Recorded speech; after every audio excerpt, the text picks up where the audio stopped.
Bienvenue et merci de suivre l'actualité éducative nationale et internationale sur GD Éditions Mag et TV. Vous suivez la revue de presse Éduc-Info à la une de cette revue.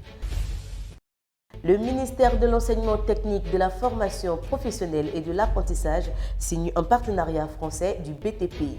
Le ministre Adama Diawara rencontre les présidents d'universités et de grandes écoles pour une séance de travail. Et puis au Tchad, des enseignants sont en grève, ils revendiquent le versement de leur salaire. Voilà pour l'essentiel, restez à l'écoute. Dans le cadre de la politique de partenariat entreprise par le ministère de l'Enseignement technique, de la formation professionnelle et de l'apprentissage, le ministre Nguessan Kofi a reçu en audience ce vendredi 10 mars 2023 à son cabinet Philippe Chikane. L'objectif de cette rencontre est d'apporter à la Côte d'Ivoire des solutions innovantes en matière de BTP, former les formateurs des établissements du pays en expertise française et reviser les curricula de formation. Changeons de ministère, parlons à présent de celui chargé de l'enseignement supérieur et de la recherche scientifique.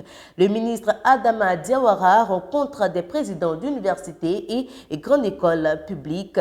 Cette séance de travail, tenue le lundi 13 mars 2023 à son cabinet, a porté sur plusieurs points, entre autres l'inscription et la réinscription des étudiants.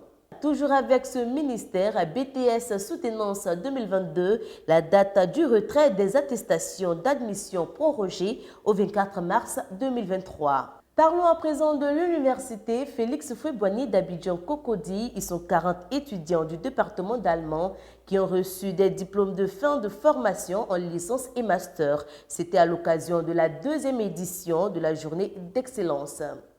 Drena Abidjan 3, une bibliothèque tout équipée pour le collège moderne d'Opolinda Tekoubé.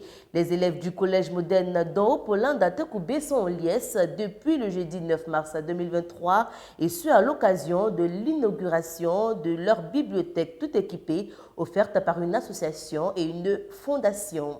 OASU 2023, plusieurs infrastructures sportives scolaires de lycées vont être réhabilitées. Pour faire face à ce tableau macabre qu'endurent les compétiteurs, Koné Mamadou Souleymane, directeur de l'office de l'OASU, a procédé le samedi 11 mars 2023 au lycée scientifique de Yamoussoukro à la cérémonie de lancement des travaux de réhabilitation des infrastructures sportives scolaires de l'année 2023. La phase de ce projet de réhabilitation de l'année 2023 concerne plusieurs lycées de la Côte d'Ivoire et le coût global s'élève à 401 53 120 francs CFA. Parlons littérature, Sinread 2023, l'ouvrage itinéraire de l'auteur Vincent Tauby à l'honneur ce mercredi 15 mars 2023. Suivant ce reportage d'Emmanuel Kwao. L'ouvrage itinéraire du gouverneur, auteur Vincent Tauby, a été dédicacé ce mercredi 15 mars 2023 lors du Sinread, première édition, tenue au sein d'un hôtel au plateau. L'objectif, c'est pour nous, était de mettre en place un partenariat qui allait nous permettre de mettre en avant les auteurs, des auteurs ivoiriens, de promouvoir la lecture. Un événement qui allait être purement littéraire et qui allait montrer que le divertissement passe aussi par la lecture, par l'instruction, par l'éducation. De quoi parle cet ouvrage? Vincent Tauby s'exprime à cet effet. Nous sommes dans une dynamique d'émulation en Côte d'Ivoire. Nous sommes dans une dynamique de contribuer à l'émulation. On parle de médiocrité, mais la médiocrité se guérit par la projection de modèles. Et des modèles existent ici. On n'a pas besoin d'aller au Japon, en Chine, aux États-Unis, en Autriche pour chercher ces modèles. Et donc notre idée, c'était de prendre des modèles, quelques modèles ici en Côte d'Ivoire, pas tous, et de les porter à la conscience du public, sur tous les aspects de leur vie où ils ont battu, ils ont combattu, ils ont souffert pour arriver où ils sont. C'est cet aspect de leur vie-là qui est mis en exergue dans le livre, pour que chacun puisse s'inspirer, chacun puisse savoir que même dans la souffrance, surtout les jeunes, même dans la difficulté, même dans la chute, il y a espoir d'arriver à des sommets dans la vie. Notons que ce livre raconte la vie de 23 personnes illustres de la Côte d'Ivoire, dont Edith Brou, Cheikh Ivan, Koni Touré et bien d'autres, et est sorti le 27 décembre 2022. Toujours en éducation, le train de l'orientation édition 2023 a tenu toutes ses promesses autour du thème « Le projet professionnel, un levier de réussite ». Reportage Emmanuel Kwao.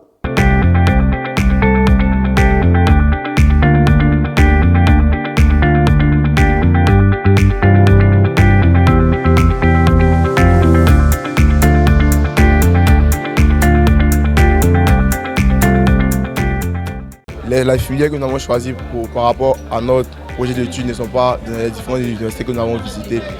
Nous avons visité une université aussi qui proposait de bons projets d'études, mais vraiment, ils n'étaient pas trop convaincants. Donc on a préféré visiter d'autres encore pour voir si on va faire un bon choix. Le dernier, c'était l'avant-dernier stand que je viens de visiter, qui est la GEJ. Vraiment, ils m'ont convaincu vraiment sur les plans d'études. Je pense que c'est déjà une très bonne chose. À présent, parlons de la presse numérique. Joël Nianzou lance la deuxième édition des Awards de la PNCI 2023. Reportage Emmanuel Kwao. Abidjan Plateau a abrité le lancement de la deuxième édition des Awards de la presse numérique de Côte d'Ivoire ce mardi 14 mars 2023. Présidé par le président de la plateforme de la presse numérique de Côte d'Ivoire, Joël Nianzou, ce lancement est l'occasion pour lui d'informer la presse sur le contenu de cette deuxième édition des Awards. Pour nous, ça reste quelque chose de fondamental parce qu'on a mis au cœur de nos activités l'excellence. L'excellence pour avoir un secteur compétitif et beaucoup plus productif. Et c'est quelque chose de fondamental. Et voilà pourquoi, en tout cas au niveau de la PNCI, on a décidé de lancer cette initiative-là, de commun accord avec le conseil d'administration et le bureau exécutif, pour que le secteur puisse avancer justement qualitativement. Présente également à cette conférence de presse la PCA de la PNCI. Sandrine Roland n'a pas manqué d'adresser un mot à la presse. Je voudrais vous demander de faire la promotion de ces awards. Les awards, ce sont vos awards. Tout ce que la PNCI entreprend, c'est au bénéfice du métier, de la profession. Donc, merci de nous aider à vulgariser un meilleur accès à l'information, que le public sache qu'il y a sur le plan numérique des vrais professionnels qui travaillent d'arrache-pied justement pour qu'ils aient une bonne information. Notons que pour cette deuxième édition, 19 journalistes sont nominés et un prix dénommé Fatou Yatabaré est annoncé. Passons à l'actualité hors de nos frontières. Au Tchad, 9 mois sans salaire, ce sont plus de 2000 enseignants qui observent depuis 3 semaines une grève. Ils revendiquent le versement de leur salaire. Les négociations sont en cours et le mouvement pourrait être reconduit. À présent, votre rubrique chez nous, celle qui vous présente les activités de JD Édition.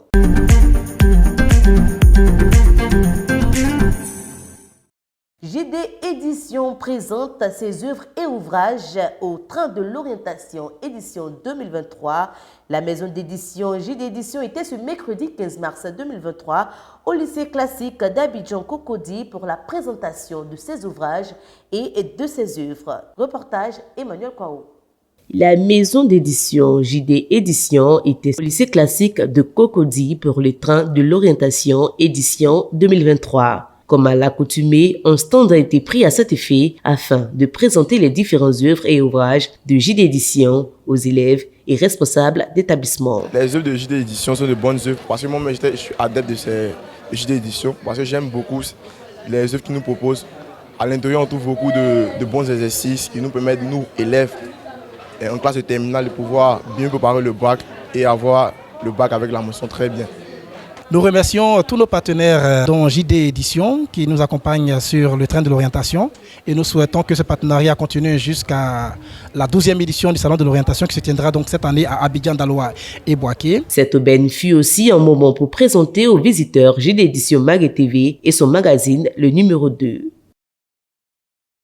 C'est la fin de votre rubrique et qui marque un terme à cette revue de presse. Pour tous les détails et autres actualités éducatives nationales et internationales, visitez notre site internet www.jdeditionmagazine.tv. Avant de se laisser, retenons ce proverbe breton qui dit « Une éducation vaut mieux qu'un héritage ». Merci de votre attention.